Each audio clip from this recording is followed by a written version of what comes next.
2029 மக்களவை தேர்தலை பிரதமர் மோடியின் தலைமையில் சந்திக்காவிட்டால் பாஜக 150 இடங்களில் கூட வெற்றி பெறாது என பாஜக எம்பி நிஷிகாந்த் துபே பேசியிருப்பது சலசலப்புகளை ஏற்படுத்தியிருக்கிறது. 2014 மக்களவை தேர்தல் முதல் பிரதமர் மோடி தலைமையின் கீழ் பாஜக 3வது முறையாக மத்தியில் ஆட்சி அமைத்திருக்கிறது. மோடி பிரதமராக பதவியேற்ற பிறகு அதுவரை பாஜகவுக்கு வாக்களிக்காத, குறிப்பாக ஏழை மக்கள் அதிக அளவில் பாஜக நோக்கி ஈர்க்கப்பட்டனர்.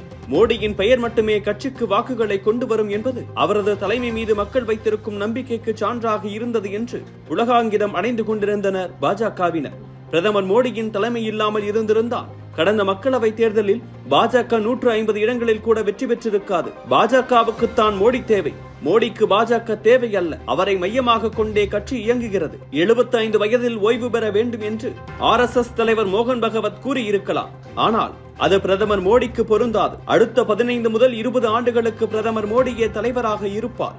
எனவே எதிர்வரும் 2029 நாடாளுமன்ற தேர்தலையும் பிரதமர் மோடியின் தலைமையின் கீழ் சந்திக்க வேண்டிய கட்டாயம் பாஜகவுக்கு இருக்கிறது. பிரதமர் மோடியின் தலைமையின் கீழ் எனக்கு நம்பிக்கை இருக்கிறது. இதனை சர்ச்சையாக்க வேண்டும் என்ற எண்ணத்தில் நான் தெரிவிக்கவில்லை, கள யதார்த்தத்தையே கூறுகிறேன் என்றும் கூறியிருக்கிறார் நிஷிகாந்த் துபே. 2029 மக்களவை தேர்தலில் பிரதமர் வேட்பாளராக யோகி ஆதித்யநாத்தை நிறுத்த RSS தலைமை ஆலோசித்து வருவதாக தகவல்கள் வெளியாகி வரும் நிலையில் பாஜக எம்பி நிஷிகாந்த் துபேவின் இந்த கருத்து பல விவாதங்களுக்கு வித்திட்டிருக்கிறது.